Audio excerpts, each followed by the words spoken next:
on Google Hangout, and we have Ashley, Carly, and Laurie here currently. And we're going to let Carly jump off and start because she needs to leave soon. So we're going to give the floor to her.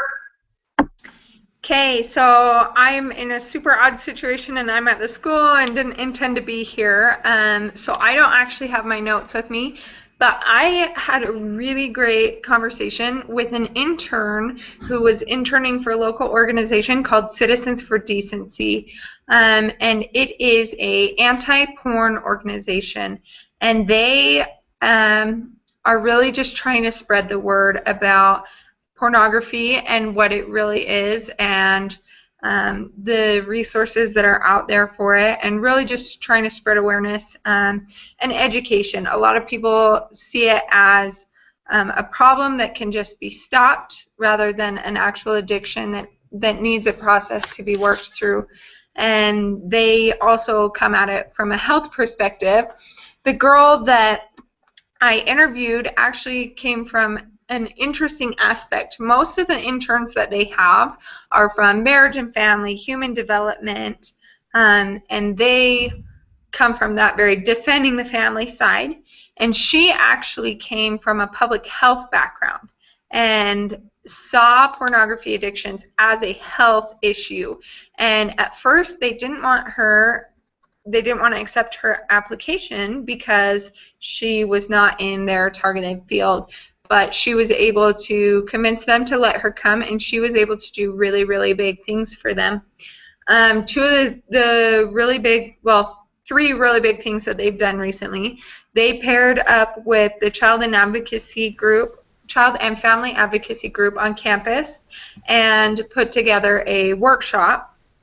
And they had biology professors come in and speak about what pornography looks like in your brain, and it was really enlightening. I was actually able to go to the workshop. They also had a counselor come and talk about it from their perspective, and a ecclesiastical leader come and talk about it from their perspective. The other two really cool things that they've done previously, they passed a bill in the state of Idaho that requires all schools to teach technology education, internet education, that includes how to act if you're in a certain situation where you see something that you didn't mean to. And they also talk about how to avoid those situations. And they also teach internet safety, like cyberbullying and things like that. Can you guys still hear me? Okay. So they, let's see. Sorry, I don't know what I just did. I clicked on my picture. Okay, so they also passed a second bill in the state of Idaho that requires all public places, like public libraries, to have internet filters on their computers. And they also require that they have a security system that is protecting those internet filters. And I thought that those were really, really cool things that they're doing. They're definitely fighting to protect families and individuals and raise awareness. And I thought that was really, really cool. So I can't remember what the other questions were, but do you guys have any questions about that organization that I might be able to answer? No, I mean, my comment would be along the lines of, I think that that's really a good thing that they've done to make sure that there are filters and kind of walls put up on public computers so that pornography cannot be gotten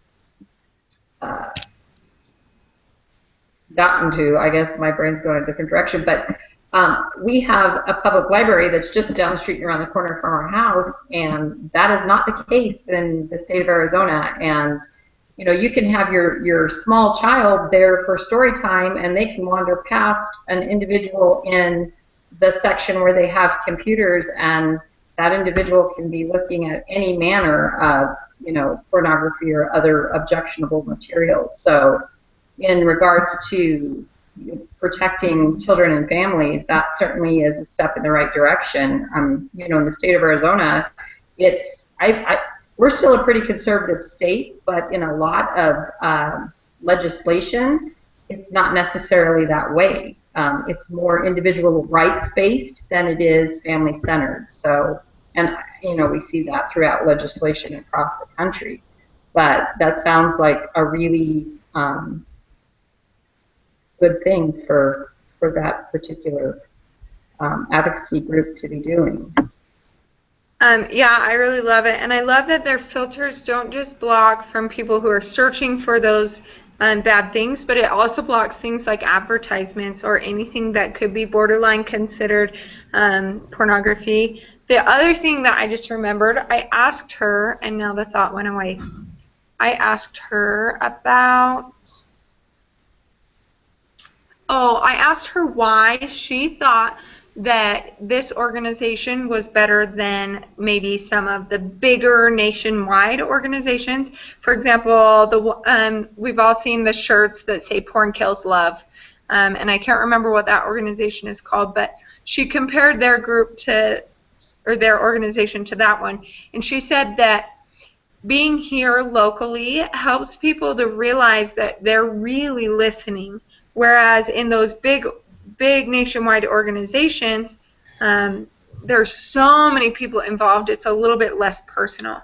So being here on a community-based level, they're able to address our specific needs, which being here in Rexburg, where the population is very LDS, the needs are very different than they would be in Arizona or LA or anywhere else.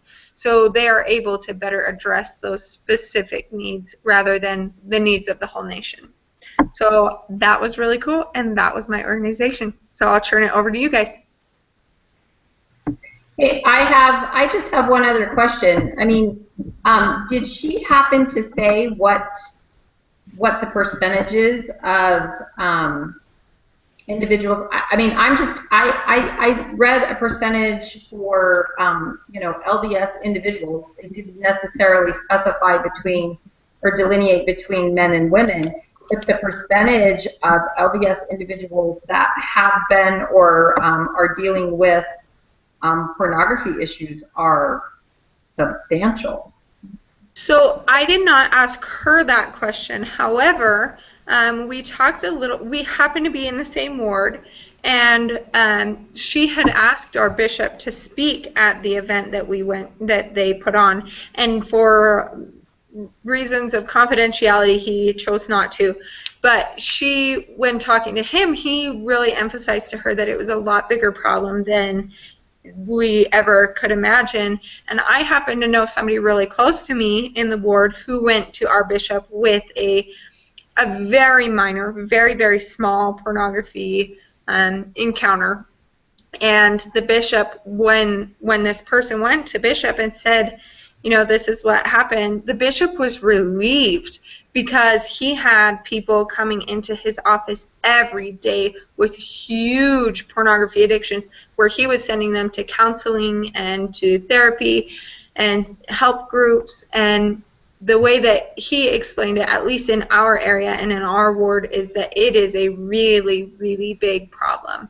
And that one of the issues here and in our LDS culture, and I also talked to the intern about this, is that we have a very, private mentality in our culture, and it's just that we don't want to share what we're going through because we're afraid we're going to be judged, we're afraid that we're going to have some kind of discipline against us, and so because of that, we don't know. We think that everything's fine. We can't possibly imagine any of the people in our wards or our communities going through that, when in fact, a lot, if not most of them, have or are going through those things.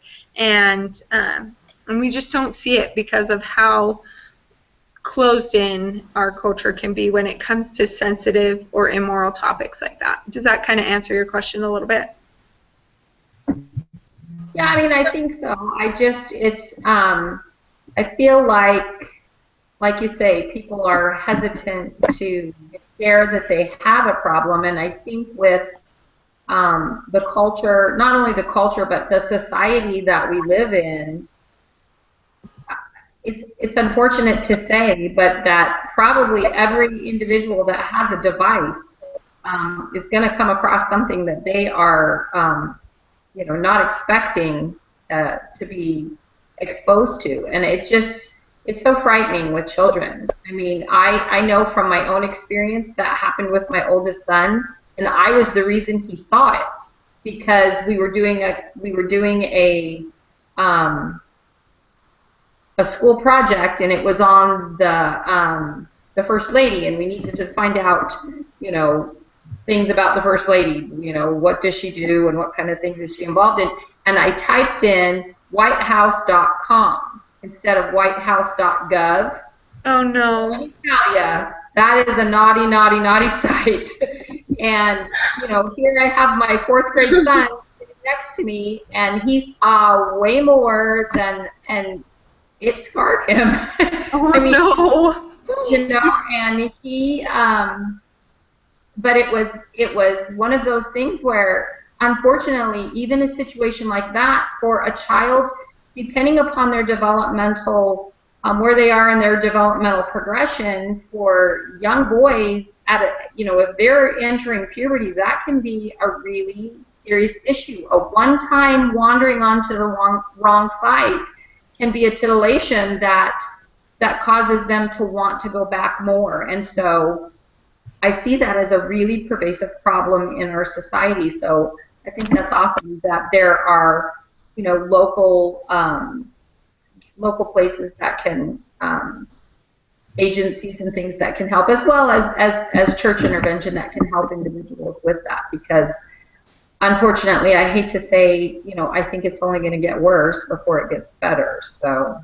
Well, and the thing that's so awesome about that organization is that they are raising awareness. They're helping people to realize that this is a problem. They're helping to show, this is what happens in your brain when you see pornography on accident. And this is why it becomes an addiction. And this is why you feel helpless. And they're really trying to help people understand and become educated and really learn about it, because how can you prevent something if you don't know about it?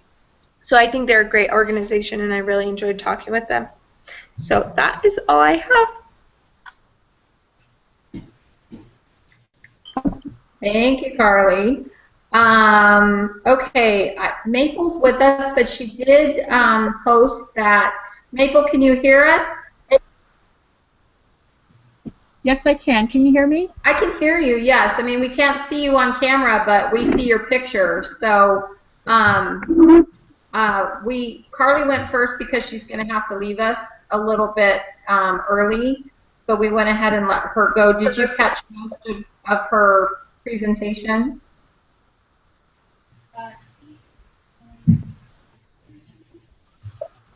So, Ashley, do you want to tell us a little bit about your, you were going to go tell us a little bit about, I can't talk tonight, WIC? Is that what you were going to talk about?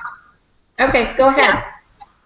All right, so obviously I chose the program WIC, which stands for Women, Infants, and Children. I chose this program because I'd heard a lot about it, and I know that I helped my cousins when she had babies. I think that this is prevalent here in our community because there's a lot of young married students with children who are going to school full time, and they don't really have that much money for food. And this organization, it provides federal grants for supplemental food, healthcare referrals, and nutrition education for low-income pregnant, breastfeeding, and non-breastfeeding postpartum women, and infants and children up to age 5. So it kind of goes over everyone. It's been effective in improving the health of pregnant women, new mothers, infants. I definitely think the program is family focused. I mean, obviously in the WIC stands for Women, Infants, which is family. So yeah, that's kind of the WIC program. Do they have, like, do you have to go to like a local, I don't know what they call it here, or there. Here they call it DES. You have to go to the Department of Economic Security to fill out paperwork and what have you. Are there specific agencies or places there in town where you can receive assistance on how to go about receiving the assistance that you need through WIC? How would one go about, finding these services in your community? Well, I know that there's requirements to get WIC. I'm not sure if there's a specific place that they go, but I know to get food they can go to pretty much any grocery store, but I don't know how exactly they sign up for it or anything. All I know is that there's requirements. Okay, well, I know here in the state of Arizona, being that it's a federal program, I'm assuming that you have to fill out some kind of paperwork, but my next door neighbor, her son and daughter, or her son-in-law and daughter, he lost his job, and so they moved in with her with their 2 small children, and then she was pregnant at the time, and she was able to utilize WIC, and I know for them it was a godsend because they had no income. They had to move in with mom and dad, and it provided, healthy, nutritional food for her children, as well as I believe it gave them some assistance for formula and some other things as well. I'm not sure about diapers, but I know formula for certain, and healthy food. So I know that was really beneficial for them, and now he has found a job and they've been able to purchase the house, but that really saved them in that situation. So I think that's a really, as far as federal programs go, I think that is a really beneficial and helpful one, because we don't want our children to be starving by any means. Yeah, oh, sorry, go ahead. No, you're okay. So we had the opportunity to be on WIC when I was pregnant, and there were a couple things that I loved about it. So we did have to go into the WIC office and fill out all of our paperwork and take our proof of income and things like that. And then Is there one here in Rexburg? Yeah, here in Rexburg. So, and then we had to go in regularly. It was really cool though, because when we went in, it was either for a class. They had like breastfeeding classes, nutrition classes, or we met with a registered dietitian. And that was really, really cool, because I could ask them diet questions about being pregnant and what can I eat, what shouldn't I eat, what should I eat more of. And they take an inventory and you tell them what you're eating on a regular basis, and they tell you what you could do to improve your nutrition. The other thing I really loved about WIC was that it was not an all-out, here's all your food, now you don't have to do anything. It is definitely a supplemental program. So they give you a little bit to help you stay healthy. They give you your vegetables and your juice and healthy cereals and things like that. And then you are responsible to get the rest on your own or through any other program that you find. But I really love that because it encouraged you to be healthy, not just here's the handout. They also wanted to teach you to be healthy. Can you all still hear me? Yeah. Yes. Is that it? Oh, okay. I'm sorry. So like I tried to explain on our board that this is an old laptop that I'm here at home, and because we have spring break, I usually use my school computer just because it functions better than this one. So if you kind of miss me or or miss out, because you all sound choppy at some point. So I missed out on that Carly's presentation just because I was trying to connect in. But with the WIC, we just so I just wanted to share also that from what I know about WIC, I do agree with Carly that it's a very good program to just kind of like help you sustain for a temporary time. It doesn't it's not a long-term thing, and because it's a healthy program that helps families or moms and children get the necessities for their such as milk, peanut butter, eggs, and all the nutrition stuff that is good, that is healthy for the family. But they only give you an allotted a certain amount, per month or so. My daughter was on it for a few months in BYU while they were in BYU, but it's not. What I like is it helps, like what Carly had mentioned. It's a temporary thing. It helps you sustain until you're able to become stable once again, and you can follow through with our healthy ideas that they have provided for you. Yeah, I know they have of certain foods that you can get, like juice, milk, that kind of stuff. So it's only certain stuff. You're not allowed to get all those chips and stuff. Yeah.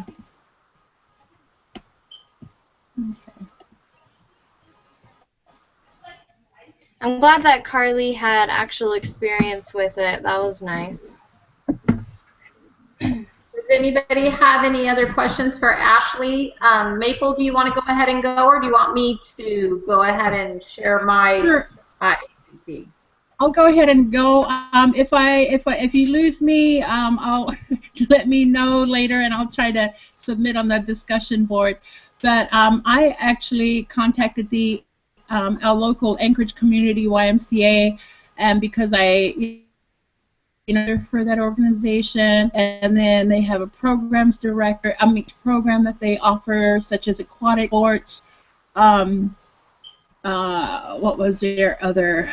I was able to get a hold of the sports director, and his name is James Young, and he is the sports director of the Anchorage Community YMCA. He is also a teacher for the Anchorage School District and has taught for more than 25 years. He is also the head coach for one of the high school basketball team, and this year he was named. He was elected as head of.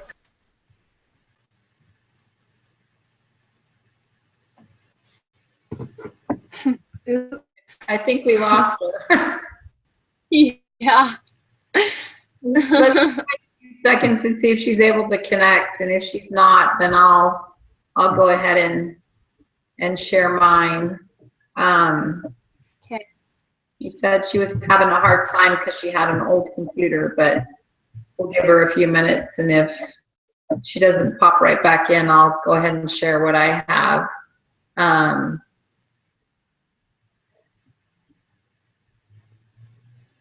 You know what? I'll just go ahead and start sharing mine, and if she pops back in, then I'll stop and she can start back up again.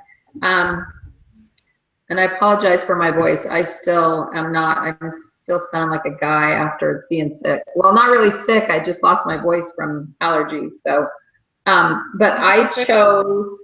Pardon? I chose. The agency that I chose actually is housed on the campus where I work, and it's called the Deer Valley Family Resource Center, and it works in conjunction with Arizona First Things First, is the agency which gives us the grant. We write grant proposals in order to get the grant to fund the Deer Valley Family Resource Center, and First Things First is who awarded the grant to us. And through First Things First, they do very similar things to what the Deer Valley Family Resource Center does, just on a larger scale. They have a website, of course, that can be utilized, but they have what's called Quality First, which allows families to help with choosing a child care provider, and also we do that in the Family Resource Center as well. They also, First Things First also has a helpline for people to call if they have questions, developmental questions about children from birth to age 5. And it gives these individuals, it gives parents an opportunity to speak to individuals who can give them a perspective about what their children are going through, and a sounding board for possible developmental situations that they see with their children. And then the thing that I really was impressed with First Things First is they have made, there's an initiative to give every woman who births a child in a birthing center or a hospital in the state of Arizona, it's called an Arizona Parent Kit.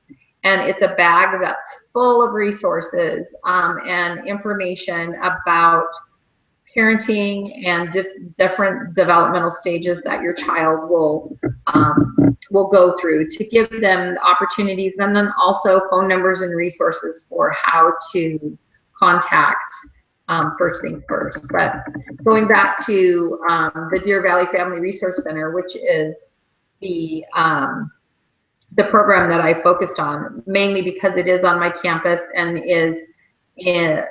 works with all of the parents that want to become involved with the center in our district. And we have 32 or 34 schools total, and that includes our K-6, K-8, and high school campuses. So the Deer Valley Family Resource Center is a resource partner to Arizona First Things First, and they have programs and initiatives that offer innovative strategies that strengthen families and help them in their role as a child's first teacher, because we all know parents are probably their child's best advocate, and they model what they see at home. So they help parents to kind of develop an early learning environment, help them to maybe choose or find a preschool or childcare that would be beneficial for their child, meet state standards if they're looking for a state qualified childcare situation. And we also strive to expand access to other programs. So we're a resource to help people find other resources if we do not provide those resources on our campus or our satellite campuses as well. We help them identify health problems. We do have a health center on one of our campuses where people can find low cost or no cost health care for their children, because there's a lot of fear and we do have quite a few students in our district, families in our district who are undocumented, and so they don't necessarily always want to seek health care, but this is a safe place for them to go and get immunizations for their children and seek out minor medical information. And so one of the main focuses of the Resource Center is to prepare children for kindergarten, because that preparation helps them to succeed later in life. And one of the questions that was asked, that I asked of the director's name is Courtney Taylor. I asked her, you know, what does she see as the most prevalent problems for families in our community? And she answered that in the state of Arizona, she would say that A, quality education, B, health care, and C, family support. We have a lot of broken and single parent families that have trouble finding a way to succeed both economically and educationally. So those are three of the main issues that we see often in the Resource Center as being prevalent problems for our family. And how does the Resource Center help children and families? And I kind of highlighted some of the things that we do in the Resource Center. But we also offer, you know, parenting classes. We offer, the last 6 weeks we've been doing a class called Kindergarten Boot Camp to get kids ready and prepared and explain to the parents the type of skills their children need to know going forward into kindergarten. But we also offer reliable information and other resources, as I said. in the effort to support strengthen families in our community. And I would say that that our program is there to strengthen families. It's both child and family focused, I would say, because the family is the core of what we do there. We offer classes to help strengthen children and parents alike, which in turn strengthens the family. So we have, awareness education and services, multiple services that we offer for parents who have children birth to age 5. We are also kind of a starting point for early intervention. If we have children come into our programs that we see might have a developmental need as far as delay in speech or have cognitive issues or motor function issues, we can direct them to the appropriate place to seek intervention for those issues so that they can be better prepared when they enter kindergarten. And so my daughter actually, when she graduated from Arizona State, she worked in the Resource Center for a time before and after her graduation, before she had her daughter. And she absolutely loved working there. It's a great environment. We do lots of classes there. Just this week alone, well, the last 2 weeks, we've had the Arizona Science Center come in. We've had the Phoenix Zoo come in. We had parenting class that was Love and Logic, and we also had intervention, like I said, the kindergarten boot camp. So, and we also help families on another campus where we go to help Department of People fill out what we call access forms, which are to get WIC, to get welfare assistance, things of that nature. We also have bilingual employees that help because we have a very prevalent Spanish population that don't speak English in our southern schools. So I think we do a pretty good job of providing what our families and our demographic. We have a wide range of socioeconomic levels, everything from, we have probably 5 Title I schools, and then we have schools further north that are very affluent. So it's a good mix, but we have, the thing that I have noticed is that we have parents want the same things for their kids. Whether you make, $15,000 a year or you make $250,000 a year, parents want their children to be successful, feel loved, and have the best education possible. So I feel like that's kind of the focus and the desire of the Resource Center, and I think we do a pretty good job of it. Hey there, can you hear me now? Okay, sorry, I got cut off and I didn't realize I was going on. So a question for you, Laurie.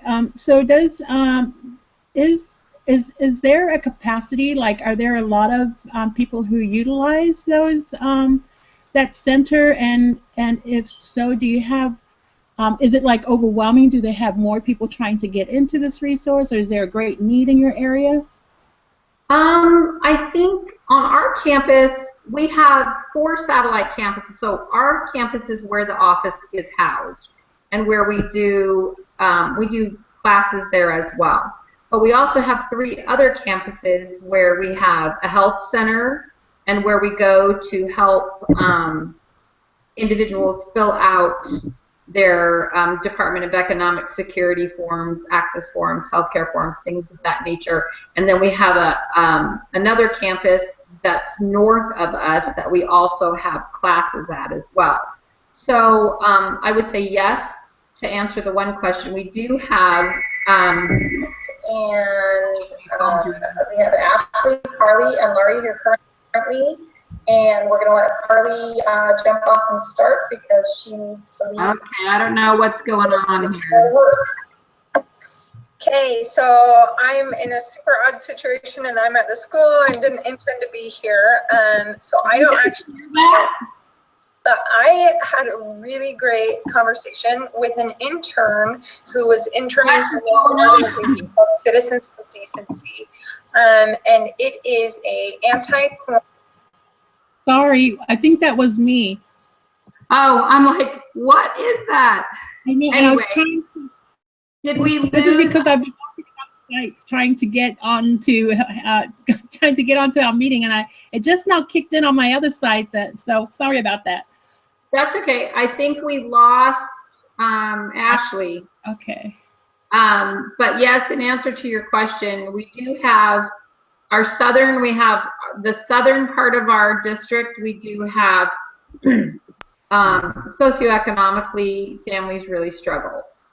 And so the health center, the ability to have someone help them fill out forms for assistance is necessary.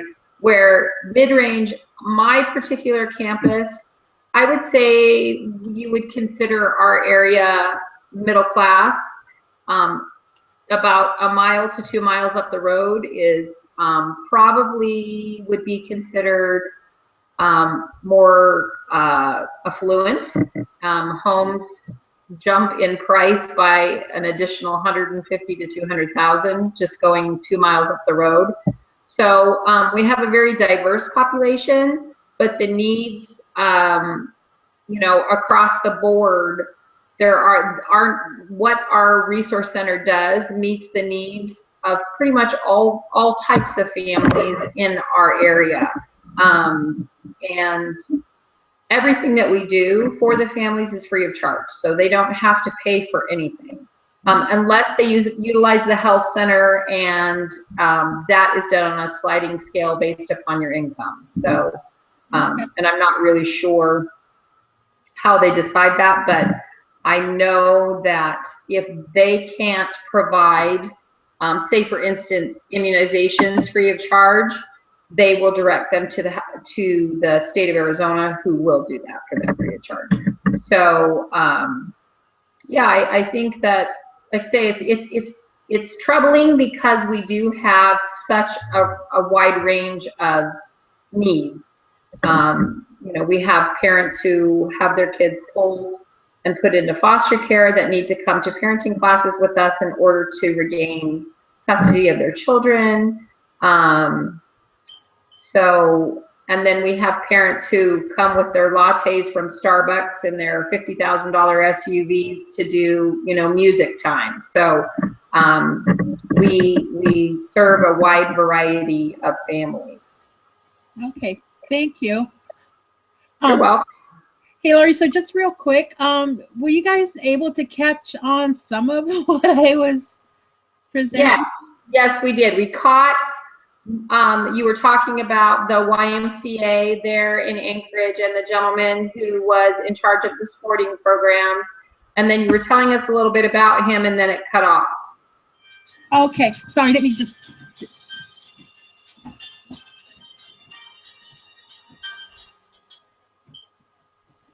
Okay, so instead of doing it all over again, I think I'll go ahead and just post it on our discussion board, because I don't want to take too much time. I have a problem with this laptop that I have here at home, so I knew I would run into problems. And I missed Carly's presentation, and then some of Ashley's, and then some of yours, so I apologize for that. Well, not a problem. So what I'll do is we'll go ahead and finish. I will post the link right away, so if you want to listen to what the others, Carly and Ashley, had to share, I'll post that right away once we stop broadcasting. And I think we got quite a bit about the benefit that the local YMCA was, and the dedication of the individual who was running those programs. So if you want to share the remainder of what you want to say on the discussion board, that would be great. Okay, sure. So so the Anchorage Community YMCA is pretty much a family-oriented organization. It's a nonprofit, similar to the organizations that have been shared, where They go off on membership fees, but they also do have sliding fees and financial assistance for families who cannot afford to pay the full membership. They do not turn people away. So they work as hard as, as much as they can to invite, the local families to participate in the programs that they have available. They do. I don't know if you caught on where they do have various sports programs. They hold a recreational and competitive leagues. And the recreational one is where, children will come and learn some skills that they'll be pretty much interested in. What is good about it is that he has seen children participate in their younger age up to, middle school. When they hit high school, they're pretty much not involved in the YMCA sports because now they're involved in high school level sports. But what happens is that he gets these kids that are not involved in their programs anymore to come and contribute back, like they use them for referees, scorekeepers. So in a way, the children are learning to give back to the community and helping the next future generation build up their skills and various programs. They provide camps for children during the summer. They provide childcare for before and after. They work collaboratively with some of the elementary schools and have staff out on the school locations to provide before and after school activities for children. It is basically a family orientated organization because they also have like Christian morals too, to help build respect for one another and just kind of keeping families together. I'm not sure if you heard one of his concerns was that the children, people are becoming too wound up in technology, and so they don't do much of the outdoor physical or healthy ways of keeping them in good, healthy standards. And so the YMCA provides those programs. They just recently have started up a diabetes prevention program, so where they have a clinician and will do presentations and things like that. So the YMCA is pretty much a very helpful organization to families. I actually got membership there, and we tend to go there as a family to work out, and one will help support the other, and when they get tired of going to the gym or for some reason. But yeah, there's I'm not sure what I don't want to repeat myself, so I'm not sure where, but it's pretty much a good environment for children and families. I think that's great. If we have I don't know why that keeps feeding back.